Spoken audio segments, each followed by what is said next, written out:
best chance. That team this year, the Charlotte Bobcats. And not much has gone right for the Bobcats since Michael Jordan has been involved. Guys, how much are you rooting for Michael Jordan and the Bobcats to win the rights to Davis? Stephen A. Go. I'm rooting for Michael Jordan. I know I'm in the minority, and I don't blame anybody who feels otherwise. But I just think about the league where it is today being a multi-billion-dollar industry. I think about the players who have become rich and wealthy from the ascension from the NBA being on tape delay in 1982 to becoming a globalized brand. Obviously, Larry Bird, Magic Johnson, Isaiah Thomas, and the Bad Boy Pistons even. All of them had something to do with that, along with the great Dr. J. Julius Erving. But Michael Jordan just took it to another stratosphere. And that's Michael Jordan, the player. I recognize that, Skip, not Michael Jordan, the executive / the owner.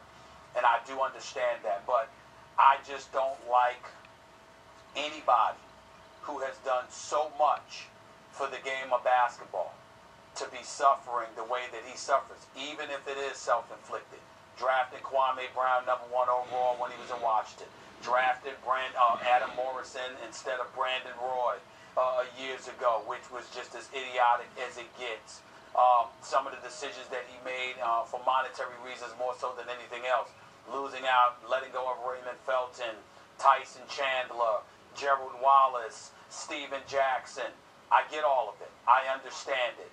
But if he doesn't get the #1 overall pick, no matter what they say about how good this draft is, it's about Anthony Davis and everybody else. And you don't need, being as awful as the Charlotte Bobcats were this year, the worst franchise in NBA history, just a walking embarrassment, an abomination. And as Coach Jeff Van Gundy eloquently pointed out, not a top 15 player at any position on your roster. For them to lose out on Anthony Davis would be catastrophic. I would love the Brooklyn Nets to get him because of Billy King, Jay-Z, Prokhorov, and those boys. But obviously, my prayers are with Michael Jordan, because if he can't land Anthony Davis, Skip, I don't know what on earth the Charlotte Bobcats are going to do. I really don't.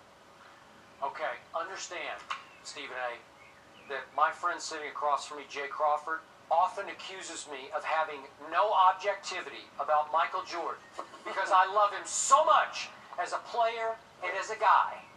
And I got to know him in my days in Chicago. But I don't want to know him as an executive and GM, Stephen A. I've lost all sympathy for him. I don't think he deserves to land Anthony Davis in this draft lottery. He made so many unforced errors as an executive that for the heavens to open and for Anthony Davis to fall into his lap, Stephen A., I can't get there emotionally. Hold on, Skip. I need to ask you a question. I need to ask you a question. I understand the bad picks and all, but it's rare that you use that phrase, I've lost all sympathy for him. It's usually not because of mistakes. Why are you saying you've lost all sympathy for him? Because he had so many chances to prove that he had some personnel instincts, Stephen A.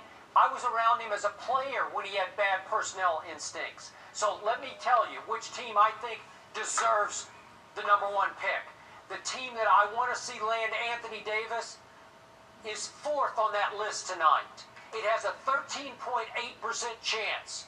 It is the Cleveland Cavaliers of Jay Crawford. Wow. I want to see Kyrie Irving and Anthony Davis for the next 10, 12, 15 years Amen. in Cleveland because of what LeBron James did to the Cleveland Cavaliers. Preach it, Skip. They deserve Anthony Davis. The heavens should open and somebody should make up to these people for what LeBron James did to them with the decision when he had zero gratitude. Come on, Stephen A. You know I'm right. Let me chime in. I'm not going to say you're wrong because the fans in Cleveland are great. It's a great sports town.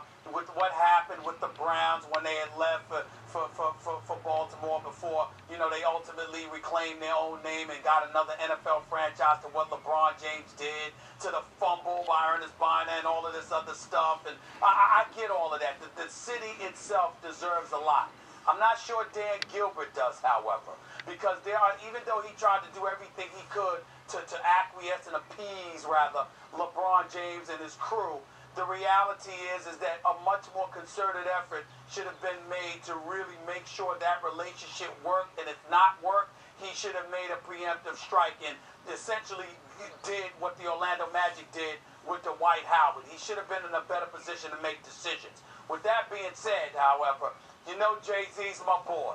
I got nothing but love for him, and I'm a New York native, Skip Bayless, okay? I'm from Queens, but I love the 5 boroughs, Staten Island, Brooklyn, Manhattan, the Bronx, Queens, and if Michael Jordan and the Charlotte Bobcats can't land Anthony Davis, then I want the Brooklyn Nets to land Anthony Davis, so Darren Williams will have more of a reason to stay, and Dwight Howard will have even more of a reason to push to ultimately come from Orlando to Brooklyn. And on the night of the decision, I became the unofficial mayor of Cleveland, Ohio, and I hereby proclaim tonight Anthony Davis night in Cleveland, Ohio. Let there be Anthony. I love it.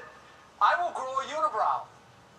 I will. I like that. Yeah, I couldn't grow like one, that. but I'd actually I'd manufacture hair. Well, I'd have maybe- my eyebrows done every day like you. Yeah, maybe you could have eyebrow transplants, right? Yeah. I'm all in. Yeah. That's the smartest thing I've ever heard you say in Brilliant. 8 years on this show. Yeah. All right, we're going to do a break, but I need to tell you that Tony Romo is a top 5 quarterback. This, according